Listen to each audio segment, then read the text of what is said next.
बरसात की एक रात थी।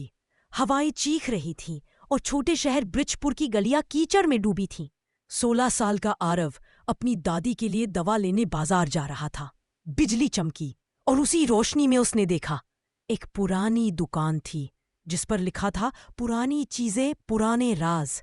अंदर एक बूढ़ा दुकानदार बैठा था जिसकी आंखें नीले पत्थर जैसी चमक रही थी। आरव की नजर एक नीले रंग के पुराने दीपक पर पड़ी। उसने पूछा, बाबा, ये दीपक कितने का है? बूढ़ा मुस्कुराया, पैसों का नहीं, किस्मत का है बेटा। आरव ने हंसकर दीपक ले लिया। रात को जब आरव घर पहुंचा तो बिजली चली गई थी। उसने दीपक जलाया और जैसे ही लौ निकली, कमरे में नीला उजाला फैल गया। अचानक हवा तेज हुई और दीपक से एक छोटा नीला जीव बाहर आया। उसका नाम था नीलू, दीपक का जिन। नीलू ने कहा, 3 इच्छाएं मांगो, पर ध्यान रहे, तीसरी इच्छा तुम्हारी किस्मत तय करेगी। आरव डर गया, मगर फिर बोला, पहली इच्छा, मेरी दादी फिर से स्वस्थ हो जाए। एक पल में दादी की खांसी थम गई। दूसरी इच्छा, हमारे घर में कभी गरीबी ना हो। घर में अगले ही दिन कोई लॉटरी का टिकट आया और आरव का परिवार अमीर बन गया। लेकिन तीसरी इच्छा, आरव सोच में पड़ गया। पैसे आने के बाद सब कुछ बदल गया। पड़ोसी जलने लगे, आरव के दोस्त दूर हो गए और उसके माता पिता में झगड़े होने लगे। नीलू बार बार याद दिलाता, आरव, तीसरी इच्छा सोच समझकर मांगना, वरना दीपक फिर बंद हो जाएगा। एक दिन एक ठग व्यापारी आरव के पास आया।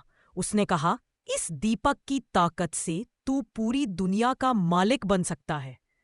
आरव के मन में लालच आ गया। उसने कहा, नीलू, मैं चाहता हूं कि पूरा ब्रिजपुर मुझसे डरने लगे। नीलू चुप हो गया। धीरे धीरे नीला उजाला लाल होने लगा। बाहर तूफान उठा और पूरा शहर अंधेरे में डूब गया।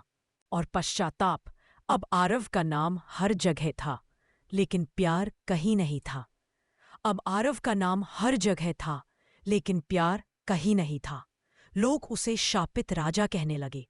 दादी बोली, बेटा, जब रोशनी में घमंड आता है तो अंधेरा उसे खा जाता है। आरव रो पड़ा। उसने दीपक उठाया और कहा, नीलू, मेरी आखिरी इच्छा है कि सब कुछ पहले जैसा हो जाए।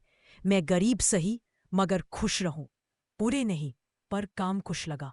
इसी कष्ट से फंस गया और सब कुछ मिट गया।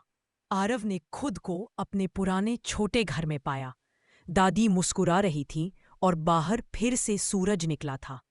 अब आरव ने सीखा कि सच्चा सुख जादू में नहीं, अपने कर्मों में होता है।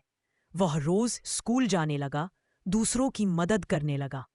दीपक अब उसके कमरे में एक स्मृति बनकर रखा था, नीले रंग की, मगर अब उसमें कोई जिन नहीं था, बस एक हल्की सी चमक जो उसे याद दिलाती थी कि हर रोशनी की एक सीमा होती है, पर सच्ची रोशनी दिल के भीतर होती है।